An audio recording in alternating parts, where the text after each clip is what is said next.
I know that sounds crazy. Your parents probably told you to never retire with debt. Financial advisors have been preaching the debt-free gospel for years. You've probably spent sleepless nights worrying about that mortgage balance, feeling guilty every time you make a payment instead of paying it all off at once. Has this ever happened to you? You're sitting there with a chunk of savings, staring at your mortgage statement, feeling like you're doing something wrong by not writing that final check? What if everything you've been told about debt and retirement is completely backwards? What if the advice that's been drilled into your head for decades, pay off every penny before you retire, eliminate all debt, own everything outright, is actually the worst financial decision you could make after 60? Here's the uncomfortable truth nobody wants to tell you. After 60, the financial rules change entirely. The strategies that made perfect sense at 30 or 40 become dangerous at 65. Time stops being your ally and becomes your most precious, non-renewable resource. And yet most people enter retirement following the same tired playbook their grandparents used in a completely different economic era. But before we begin, please hit the like button and let me know where in the world you're watching from today. It's always fascinating seeing who's joining us from around the world. And if you haven't already, make sure to hit that subscribe button and turn on the notification bell so you don't miss any of our future videos. Think about this for a moment. When you were 30, you had 3, maybe 4 decades to recover from financial mistakes. You could rebuild savings, take calculated risks, and let compound interest work its magic over time. But after 60, every dollar you allocate carries weight. Every financial decision has immediate and lasting consequences. You can't get back the years, and you can't get back the liquidity once you've locked it away in a paid-off asset. The conventional wisdom tells you that debt is the enemy, that you can't truly relax with obligations hanging over your head. But what if I told you that in today's economic environment, with historically low interest rates, persistent inflation, and unprecedented longevity, carrying strategic debt after 60 might be the smartest move you never considered? What if paying off that 3% mortgage early is actually costing you purchasing power, flexibility, and the retirement lifestyle you've worked your entire life to achieve? Stay with me until the end, because what you're about to discover might completely transform how you think about retirement, debt, and financial security. We're going to challenge everything you thought you knew, and I'm going to show you why the wealthiest retirees often do the exact opposite of what conventional wisdom prescribes. The math has changed, the economy has changed, retirement has changed, but the advice, that's stuck. Somewhere in 1985, and following it blindly could be the most expensive mistake of your retirement years. Let me paint a picture for you that financial advisors rarely discuss. Imagine you're 65 years old and you've just written a check for $200,000 to pay off your mortgage. You feel this incredible rush of relief. Finally, the house is yours, completely and totally. No more monthly payments. Freedom, right? But 3 months later, your spouse needs an unexpected medical procedure that insurance only partially covers, or your roof starts leaking and needs immediate replacement, or your daughter calls in tears because she's facing foreclosure and desperately needs help. Suddenly, that feeling of freedom transforms into panic because all your cash is locked inside the walls of a house you can't easily access. This is the hidden truth about retirement that nobody talks about. Liquidity isn't just important, it's survival. Having money you can actually touch, spend and deploy within days matters infinitely more than the psychological satisfaction of owning something outright. Equity trapped in real estate doesn't pay for emergency room visits. It doesn't fix broken furnaces in January. It doesn't give you the flexibility to help the people you love when they need you most.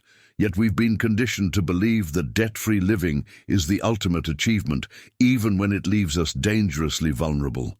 Here's where the mindset shift needs to happen. The wealthy, and I mean the truly wealthy, not just people who look rich, never rush to eliminate low-interest debt. They understand something fundamental about money that most people miss entirely. Every dollar has an opportunity cost. When you take $50,000 and throw it at a mortgage that's charging you 3% interest, you're not just paying off debt. You're choosing to not let that money work for you in other ways. That $50,000 could be generating dividend income. It could be sitting in a high-yield savings account earning more than your mortgage costs. It could be available for opportunities or emergencies. Instead, it's gone, converted into illiquid equity that you can only access by selling your home or taking out another loan, probably at worse terms than you have now. The transformation in thinking happens when you realize that after 60, your money should serve your lifestyle and your peace of mind, not some arbitrary financial goal that made sense in a different era. If you're receiving Social Security, if you have a pension, if you've got annuities providing guaranteed monthly income, you already have built-in debt coverage. Those checks arrive like clockwork, whether you owe money or not. So why would you drain your liquid savings, your flexibility, your emergency fund, your opportunity capital to eliminate debt that your guaranteed income can easily service? The journey to financial wisdom often involves unlearning what we thought we knew, and this is perhaps the most important unlearning of all. Being debt-free but cash-poor isn't freedom. It's fragility disguised as responsibility. The real power lies in maintaining accessible resources while managing obligations strategically. Now, I want to go even deeper into this, because there's another dimension to this decision that changes everything when you understand how inflation actually works in your favor. Write in the comments, liquidity first, if this perspective is starting to make sense to you. There's an economic phenomenon happening right now that's quietly working in favor of anyone who understands it and against everyone who doesn't. We're living through a period where inflation is actually paying down your debt for you, and most people are fighting against this gift without even realizing it. Think about it this way. If you're carrying a mortgage at 3 or 4% interest, but inflation is running at 4, 5, or even 6%, your debt is literally shrinking in real purchasing power every single year. The dollars you borrowed 5 years ago were worth more than the dollars you're using to pay it back today. That's not a theory or some abstract financial concept. That's mathematical reality working silently in your favor. But here's the revelation that changes the entire decision-making process. When you take a lump sum of money and aggressively pay off that 3% loan in an environment where inflation is higher, you're essentially volunteering to lose purchasing power. You're trading valuable, flexible dollars today for the elimination of cheap debt that inflation is already eroding. It's the financial equivalent of fighting against a river current instead of letting it carry you downstream. The transformation in understanding happens when you stop viewing inflation as just this scary economic boogeyman and start recognizing it as a force that can work for you if you position yourself correctly. And this brings us to perhaps the most critical aspect of this entire discussion, irreversibility. Once you write that check, once you click that button to pay off your mortgage in full, that decision cannot be undone. That money is gone from your accessible accounts. It's been converted into home equity, which sounds great in theory until you actually need cash. You can't call your mortgage company next month and say, "Hey, remember that $100,000 I paid you? I need $20,000 of it back for a medical emergency." It doesn't work that way. You'd have to apply for a home equity loan or line of credit, go through underwriting again, possibly at worse interest rates, definitely with fees attached, and all of this assuming you even qualify based on your retirement income. Being house rich and cash poor isn't just uncomfortable, it's genuinely dangerous after 60 when your ability to generate new income is limited. The impact of this decision extends far beyond simple mathematics, because it affects your autonomy, your choices, your ability to respond to life as it actually unfolds rather than as you hoped it would. Every financial advisor will tell you to keep an emergency fund, but then many of those same advisors will encourage you to drain that fund, plus your other savings, to achieve some symbolic debt-free status. The contradiction is staggering when you examine it closely. If this perspective resonates with you, subscribe to the channel. Create content that challenges conventional retirement advice with strategies that actually make sense today. There's also a hidden dimension to this that affects your immediate tax situation. Mortgage interest remains tax deductible, which means every dollar you pay in interest reduces your taxable income. For retirees who find themselves in higher tax brackets, perhaps because of required minimum distributions, pension income, or investment gains, this deduction can be worth thousands of dollars annually.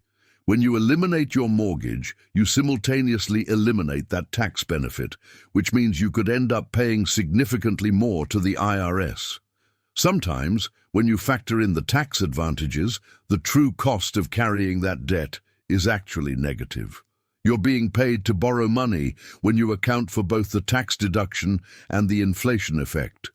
These are the behind-the-scenes calculations that sophisticated financial planning considers but conventional wisdom completely ignores. What becomes clear through this journey of understanding is that the old rules were designed for a different economic landscape. But there's another layer to this strategy that involves how you can actually deploy that preserved capital to generate returns that far exceed your debt costs.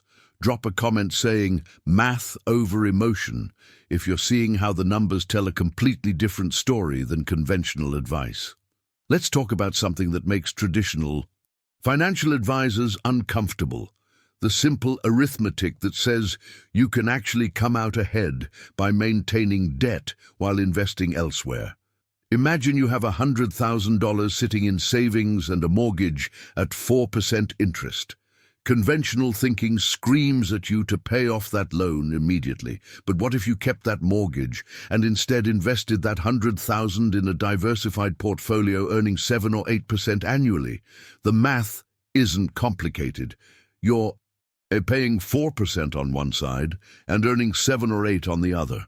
That spread, that difference, represents real wealth accumulation that you forfeit the moment you eliminate the debt. Now, I can hear the objections already. But investment returns aren't guaranteed. You're absolutely right. They're not. But here's the uncomfortable truth that nobody wants to say out loud. Neither is living long enough to fully enjoy a paid-off house. We're all taking calculated risks every single day, and the question isn't whether to take risks, it's which risks are worth taking. The journey toward financial wisdom involves recognizing that trying to eliminate all risk often creates the biggest risk of all, running out of money while you're still alive. This mindset shift opens up an entirely different approach to managing your finances after 60.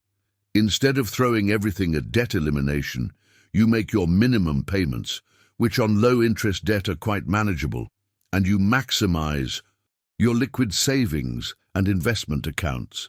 The transformation in your financial position is profound because you maintain optionality.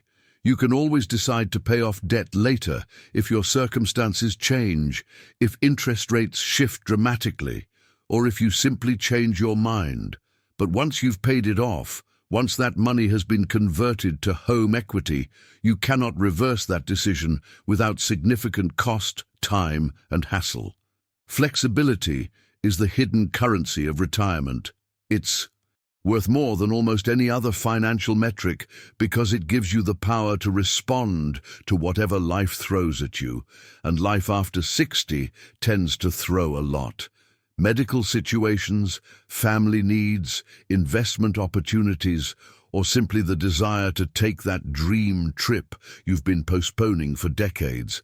Having accessible capital means you can say yes to what matters without having to liquidate investments at bad times or beg for credit in emergency situations. This is freedom in its most practical form. There's also an aspect of this discussion that people find almost taboo to mention, but it's critically important: estate planning. We've been culturally conditioned to believe that dying with any debt is somehow shameful, that we're failing our heirs if we don't leave everything paid off and tied up with a neat bow. But the reality behind the scenes of estate settlement is completely different. If you pass away with some remaining mortgage debt, your estate simply settles it from the proceeds of asset sales or other estate funds. It's a routine part of estate administration. Your heirs aren't personally liable for your mortgage debt. That's what the estate process handles. The real question is, would you rather spend your 70s and 80s living a constrained lifestyle, denying yourself experiences and enjoyment, all to leave a slightly larger inheritance? Or would you rather actually live your retirement, using your resources to create memories, help your family, while you're around to see the impact and trust that your estate will be handled properly when the time comes? Being the richest person in the cemetery has never been anyone's genuine goal once they actually think about it. The revelation here is that your children would probably rather inherit a smaller estate and have memories of parents who lived fully than inherit everything while remembering parents who sacrificed unnecessarily. What we're really exploring is a fundamental shift in how we think about money's purpose in the final third of our lives, and this connects directly to understanding the different types of debt and why they're not all created equal. Write in the comments, "Living now matters," if you're reconsidering what your retirement money should actually be used for. There's a financial tool that gets a bad reputation because people don't understand how it actually works. And that misunderstanding costs retirees millions in lost opportunities every year. If you're over 62 and own your home, a reverse mortgage can completely change your financial picture without requiring a single monthly payment. Instead of draining your savings account to eliminate a traditional mortgage, you could actually tap into your home equity while staying right where you are, living in the house you love, deferring any repayment until you decide to sell or until your estate settles things after you pass. The transformation this creates is remarkable. You convert illiquid equity into usable cash flow without sacrificing your living situation. Yet people reject this option outright because of outdated stigmas and horror stories from poorly structured deals decades ago. The modern reverse mortgage landscape is heavily regulated and can be an incredibly strategic move for the right situation. If this is making you rethink debt and retirement, hit that like button. It helps this message reach others who need to hear it. But here's the deeper truth that should reshape your entire approach to retirement finance. Your mortgage is not your biggest threat, not even close. The real financial predator lurking in your future is healthcare costs. Medicare covers a lot, but it doesn't cover everything, and the gaps can be staggering. A serious illness, an extended hospital stay, the need for long-term care or in-home assistance. These expenses can obliterate a lifetime of savings in months, not years. Long-term care facilities can easily cost $8,000 to $10,000 per month, and most people will need some form of extended care before they die. This is the hidden danger that nobody wants to discuss at retirement parties, but it's the reality that shapes whether your final years are comfortable or catastrophic. The impact of this realization should be immediate and profound. If you drain your liquid savings to pay off a 3% mortgage, and then 18 months later you need round-the-clock care or specialized medical treatment, where does that money come from? You can't pay a nursing home with home equity. You can't cover prescription costs with the satisfaction of owning your house outright. Preserving accessible capital for healthcare contingencies is exponentially more important than achieving some symbolic debt-free status that leaves you cash poor when you need resources most. The journey through retirement requires prioritizing real threats over imaginary ones, and debt at reasonable rates is not the monster under the bed. Inadequate liquid reserves for medical expenses is. This connects to something fundamental that changes as you age, something that reshapes your entire relationship with financial risk. When you're 30 and you lose money in an investment or make a financial mistake, the solution is straightforward. You work longer, you rebuild, you recover over time. But after 60, when your earning years are largely behind you, losing money doesn't mean working longer. It means permanent lifestyle reduction. It means cutting back on things you've been looking forward to for decades. It means telling your grandchildren you can't help with college after all. The mindset shift required here is recognizing that your risk tolerance hasn't just changed. It's fundamentally inverted from what it was in your accumulation years. The revelation that comes from this understanding is counterintuitive. Maintaining low-interest debt while preserving cash reserves is actually the lower-risk position. Being illiquid is far more dangerous than carrying manageable debt because illiquidity removes your ability to respond, to pivot, to handle the unexpected. You become financially brittle, and brittleness in retirement is how people end up in genuinely difficult situations despite having significant net worth on paper. Behind the scenes of seemingly successful retirements are people who understand that accessibility trumps ownership, that flexibility beats rigidity, and that the goal isn't to eliminate all obligations, but to maintain control over your choices and your circumstances. What becomes increasingly clear is that the decisions we make about debt after 60 aren't really about debt at all. They're about preserving the quality and dignity of the life we have remaining, and that requires us to think about longevity and its financial implications in ways most people completely overlook. Comment below, cash reserves matter. If you're realizing that liquidity might be your most valuable asset in retirement, let me ask you something that might sound simple but carries enormous weight. What was the point of all those years of hard work? Why did you sacrifice weekends, delay gratification, save diligently, and build your nest egg in the first place? It wasn't so you could spend your 60s and 70s obsessing over account balances and denying yourself experiences just to see a zero next to your mortgage line. You've earned the right to actually live, not just exist in some austere holding pattern waiting for permission to enjoy what you've built.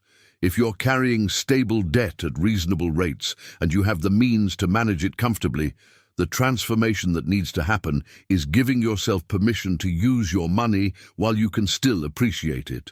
Travel while your knees still work and you can navigate airport terminals without assistance. Help your grandchildren with their education or their first home while you're around to see the impact it makes in their lives. Take that cooking class in Italy or that photography expedition you've been talking about for 20 years. The hidden truth is that experiences have expiration dates, and your health and mobility are declining assets, whether you acknowledge it or not. Delaying life to achieve some arbitrary financial milestone means you might miss the window entirely. There are 70-year-olds hiking mountains, and there are 70-year-olds who can barely walk to the mailbox. Time is not the only factor, but it's a factor you cannot negotiate with. Beyond the personal fulfillment aspect, there's a strategic dimension to maintaining debt that most people never consider. In our current environment of economic uncertainty, having fixed-rate debt while holding liquid assets creates a hedge that works in your favor regardless of which direction the economy moves. If inflation continues to spike or accelerates further, your fixed-rate debt becomes increasingly cheaper in real terms while your liquid assets can be repositioned to keep pace with inflation. If we somehow slip into deflation, which is less likely but possible, having cash on hand means you can weather the storm while those who are illiquid struggle.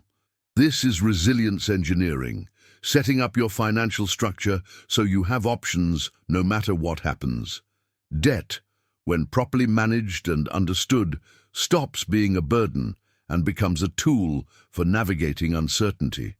But there's an even more critical consideration that financial planners call sequence of returns risk, and it's absolutely crucial to understand if you want to protect your retirement. Imagine you retire at 65 and you've just written a massive check to eliminate your mortgage. You feel great about it. Then 6 months into retirement, the market crashes 30 or 40%. Suddenly, you need money for living expenses, but your portfolio is down significantly and you have no liquid reserves because you spent them all in paying off debt. Now you're forced to sell investments at the worst possible time, locking in losses, permanently reducing your portfolio's ability to recover. This sequence, retiring, experiencing poor returns early, and being forced to sell, is one of the most devastating scenarios in retirement planning. The revelation here is that maintaining manageable debt while preserving your investment portfolio protects you from this exact nightmare.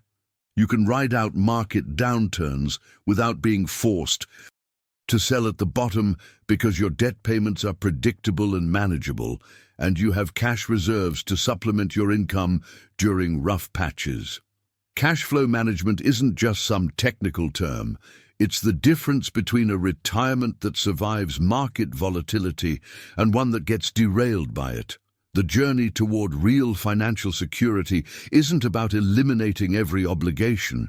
It's about creating a structure that can withstand whatever economic chaos the world throws at you. What we're really exploring is how the wealthiest and most financially sophisticated retirees think about debt in ways that are completely opposite to conventional wisdom, and understanding their approach reveals strategies that can benefit anyone willing to challenge what they've been told. Type structure over elimination in the comments if you're seeing how strategic debt management could actually strengthen your retirement position. Here's something that gets lost in all the debt is bad messaging. Not all debt is created equal, and treating a 3% mortgage the same way you'd treat 20% credit card debt is financial malpractice. There's a universe of difference between these two types of obligations.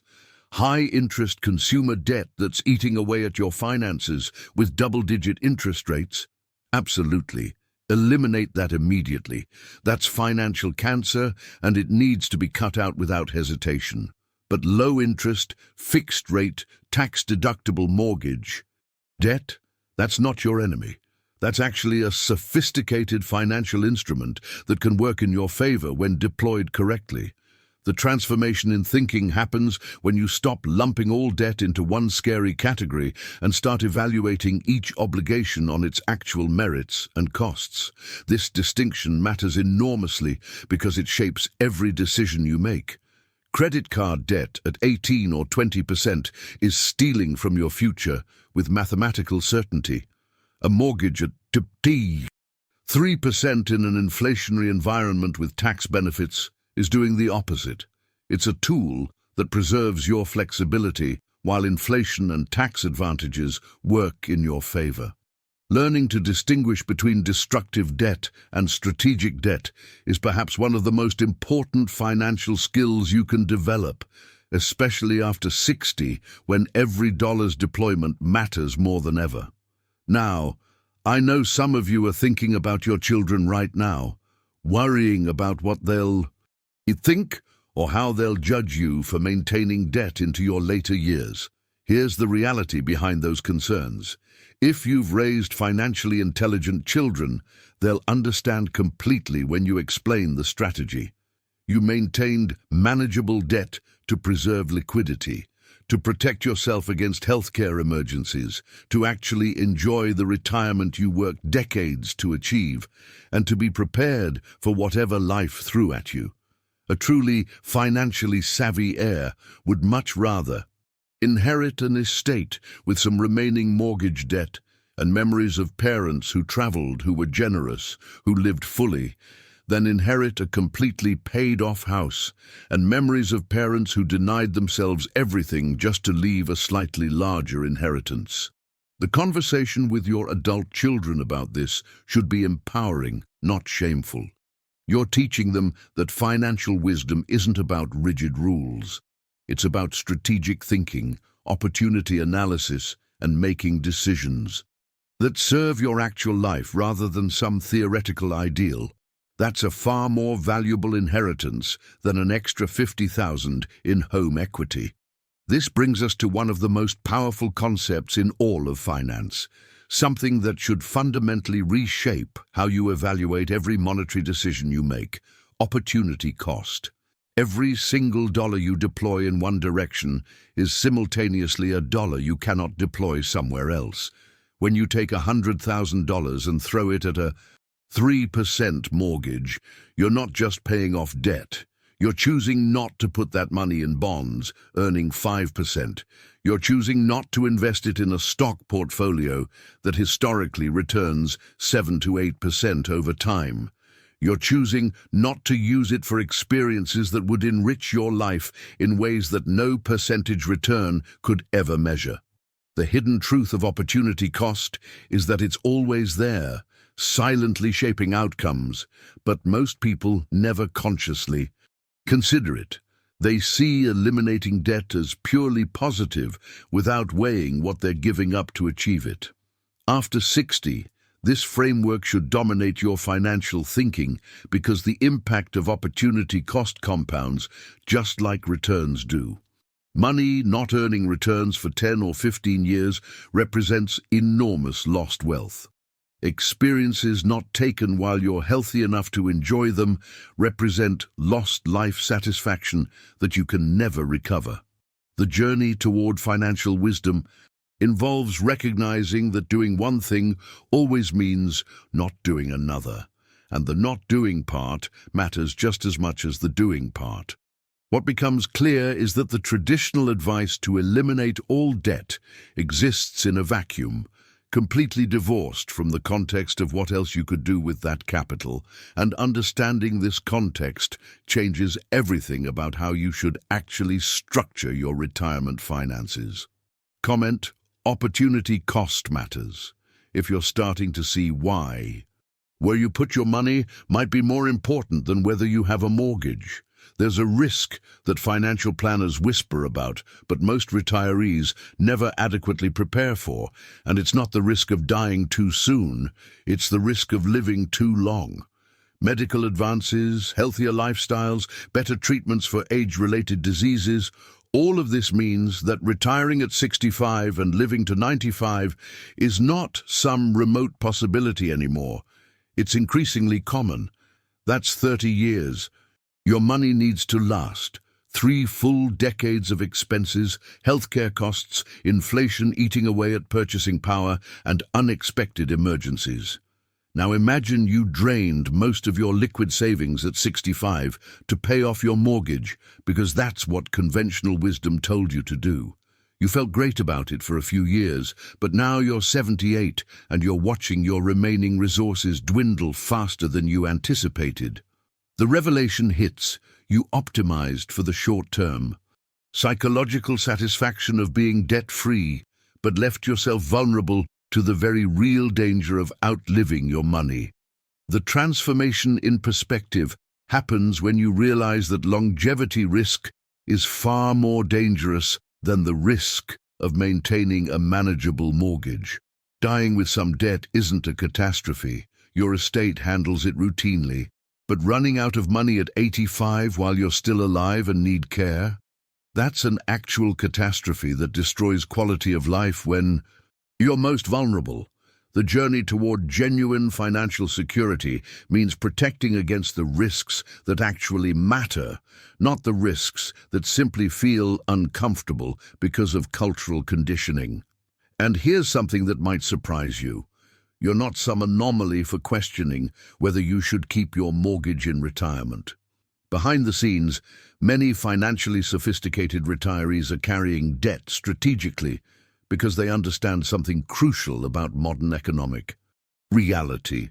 In a persistently low interest rate environment, debt can actually enhance your financial security rather than diminish it.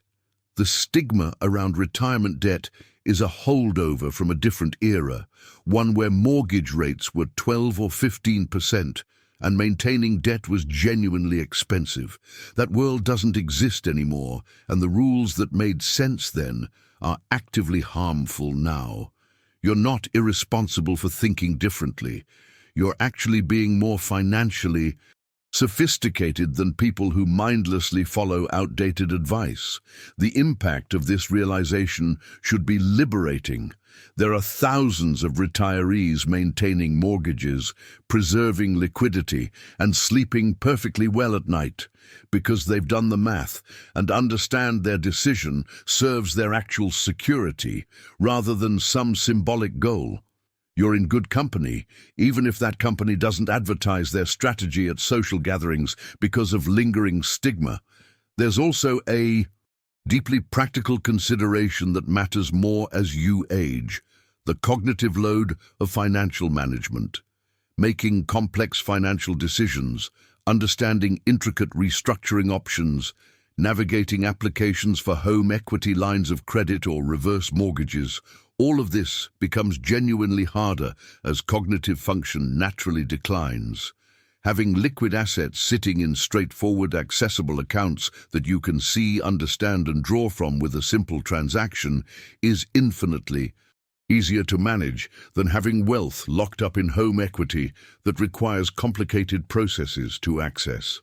The hidden truth is that simplicity becomes increasingly valuable with age, and maintaining some debt while keeping your money liquid and accessible is actually the simpler, less cognitively demanding approach. The reduction in stress and mental burden alone makes this strategy worthwhile for many people. You don't want to be 75 years old trying to figure out how to tap your home equity in an emergency, dealing with banks and underwriting and waiting periods when what you need is immediate access to funds.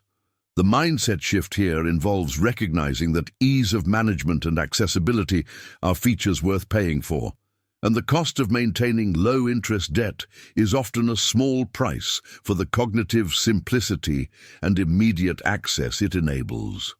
What's becoming increasingly apparent is that the traditional retirement playbook was written for a different economic reality and a different stage of life, and following it blindly creates vulnerabilities that could have been easily avoided with a more strategic approach to how we think about debt, liquidity, and what financial security actually means in practice. Write "Simplicity Matters" in the comments if you're recognizing that easy access to your money might be worth more than eliminating your mortgage. Let's talk about context, because context is everything in financial decision-making.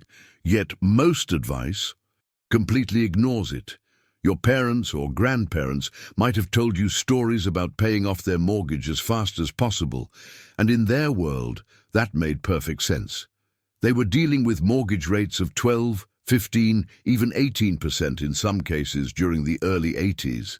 Paying off a 15% loan early was brilliant strategy because that debt was genuinely expensive and dangerous. But here's the hidden truth: we're not living in their world anymore. Today's environment of historically low rates has fundamentally changed the calculus. When you're carrying a mortgage at 3 or 4%, you're playing an entirely different game with entirely different rules. And following advice designed for a 15% world when you're in a 3% world is like wearing a winter coat in summer, because that's what worked last season. The transformation in thinking requires you to evaluate decisions based on current economic reality, not nostalgia, for how things used to be done. Interest rates, inflation dynamics, tax structures, investment opportunities, all of these have shifted dramatically, and your strategy needs to shift with them. Making financial decisions based on your parents' rulebook from decades ago is how people end up doing exactly the wrong thing with complete confidence. Context matters more than principles, because principles without context become dogma, and dogma in finance is expensive. Now, before you even start debating whether to pay off debt, there's a more fundamental question you need to answer honestly. Do you have 2 to 3 years of living expenses sitting in easily accessible savings right now, not invested in stocks that could drop 30% next month, not locked in certificates of deposit with early withdrawal penalties, not tied up in home equity? I'm talking about liquid, accessible cash that you could touch tomorrow if you needed it. If your answer is no, then paying off debt shouldn't even be on your radar yet. Building that cash cushion is your absolute priority because it's the foundation of everything else. The impact of having this buffer cannot be overstated. A substantial cash reserve protects you from forced asset sales during market downturns, shields you from life's inevitable surprises, and gives you the breathing room to make rational decisions instead of desperate ones. Without it, you're always one emergency away from financial chaos, regardless of whether your house is paid off. The journey toward real security starts with liquidity, and debt payoff is something you consider only after that foundation is solid. This isn't optional or negotiable. It's the sequence that separates people who weather storms from people who get capsized by them. There's also a psychological dimension to this entire discussion that we need to address directly, because I know some of you are feeling internal conflict right now. There's genuine psychological satisfaction that comes from being debt-free. It feels good, it feels safe, it feels like an accomplishment. I'm not dismissing that feeling. It's real and it matters. But here's the revelation that should reshape how you weigh that satisfaction. There's also profound psychological devastation that comes from running out of money at 80 because you prioritized short-term emotional satisfaction over long-term financial security. The horror of looking at depleted accounts in your late 70s, knowing you have years left to live but limited resources to live on, far outweighs the temporary good feeling of making that final mortgage payment. Long-term security matters infinitely more than short-term satisfaction, and the mindset shift required is thinking in decades rather than years. When you're 65, you're not planning for the next 5 years. You're potentially planning for the next 30. That means decisions that feel good today need to be evaluated against whether they'll still feel good when you're 85, and reflecting on the choices you made. Behind the scenes of every financial disaster is someone who optimized for how they felt in the moment, rather than what would serve them over the long arc of their remaining life. Don't let the psychological appeal of being debt-free today blind you to the very real danger of being cash poor tomorrow when it matters most. What's emerging from all of this is a comprehensive framework for thinking about debt after 60 that's based on mathematics, strategy, and long-term thinking rather than emotion, stigma, or outdated conventional wisdom. And this framework leads us to some very specific guidelines about when maintaining debt makes sense and when it doesn't. Comment, decades, not years, if you're starting to shift your thinking toward long-term security over short-term satisfaction. One of the biggest mistakes retirees make is applying the wrong metrics to evaluate their financial health. Traditional debt-to-income ratios were designed for people in their accumulation years, people who are building wealth and increasing their net worth year after year. But after 60, you're not accumulating anymore. You're strategically spending down what you've built. This changes everything about how you should evaluate whether your debt is sustainable. A mortgage payment that represents 35% of your Social Security income might sound alarming if you're using traditional ratios, but if you have $1 million in investment accounts, 300,000 in accessible savings, and a pension providing additional income, that ratio becomes almost meaningless. The transformation in analysis requires you to look at your total financial picture, not just one narrow metric that was designed for a completely different life stage. Reframing how you think about debt sustainability in retirement means considering your total assets, all income sources, your liquidity position, and your spending trajectory over decades. It's a holistic evaluation, not a simple formula, and this is where personalized thinking matters far more than generic rules. The hidden truth is that someone with substantial assets can comfortably carry debt that would be dangerous for someone without those resources, and treating all situations as identical is how bad advice gets disseminated as universal wisdom. Now, I want to be completely clear about something because nuance matters. There absolutely are times when paying off debt after 60 makes perfect sense. If you're carrying high-interest debt, eliminate it immediately without question. If your debt causes you genuine anxiety that's impacting your health and quality of life, and no amount of rational explanation changes that feeling, then paying it off might be worth it for your well-being even if the math says otherwise. If you've accumulated more cash than you could possibly spend in your remaining years, and you simply want the simplicity of fewer obligations, go ahead and pay it off. If you have no heirs and you want to simplify your estate for practical reasons, that's a legitimate consideration. These are specific situations with specific contexts that justify debt elimination. But here's the revelation. These are exceptions, not the rule. For most retirees in most situations, rushing to eliminate low-cost debt is a strategic error that reduces flexibility and increases risk. The journey toward financial wisdom involves recognizing that what's right for one person in one situation may be completely wrong for another person in different circumstances. Universal rules in personal finance are almost always wrong because they ignore the context that makes financial decisions actually personal. This brings us to the ultimate question, the framework that should guide your decision more than anything else I've said today. Before you write that check to pay off your mortgage, sit quietly and ask yourself with complete honesty, if I pay off this debt right now, will I regret not having this money available 5 years from now? Really think about it.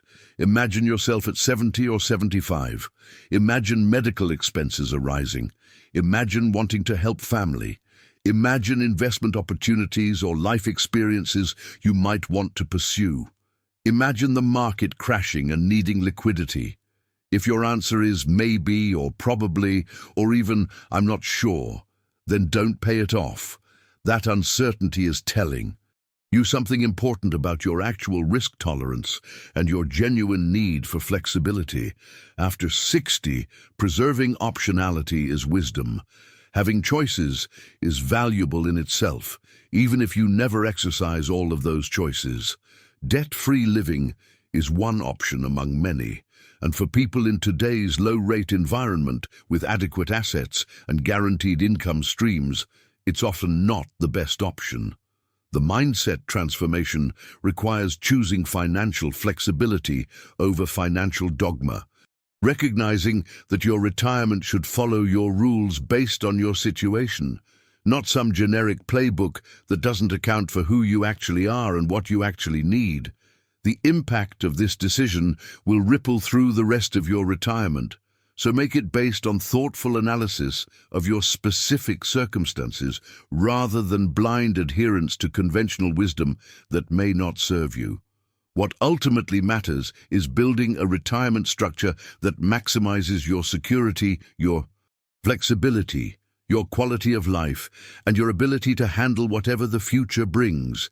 And for many people, that structure includes maintaining strategic debt while preserving the liquid assets that provide real freedom. Write "My Retirement, My Rules" in the comments if you're ready to make decisions based on your actual situation rather than generic advice. If you've made it this far, you're clearly someone who thinks deeply about these decisions rather than just accepting what everyone else is doing. That matters. The fact that you've invested this time to genuinely understand a different perspective on retirement debt tells me you're approaching your financial future with the seriousness and thoughtfulness it deserves. Look, I create these videos because I believe people deserve to hear perspectives that challenge conventional wisdom, especially when that conventional wisdom was designed for an economic reality that no longer exists. If you found value in what we discussed today, if it shifted your thinking even slightly or gave you permission to question what you've been told, do me a favor and subscribe to the channel. I dive deep into retirement strategies, financial decision-making, and the real-world implications of the choices we make with our money. This is the kind of content that doesn't just scratch the surface. It gets into the nuance and complexity that actually matters when you're making decisions that will affect the next 20 or 30 years of your life. And if you appreciated the depth and honesty of this conversation, leave a comment saying, "Made it to the end," so I know you stuck with me through this entire journey. It genuinely helps me understand what resonates with you and what topics I should explore further. Plus, hitting that like button tells the algorithm that this content matters, which means it reaches more people who need to hear a different perspective on retirement finances. There's a video right here that takes this conversation even further, exploring specific strategies for maximizing your retirement income while maintaining the flexibility we talked about today. Click and continue with me over there. I think you'll find it builds perfectly on what we've covered. Thanks for being here, for thinking critically, and for being willing to challenge the old playbook.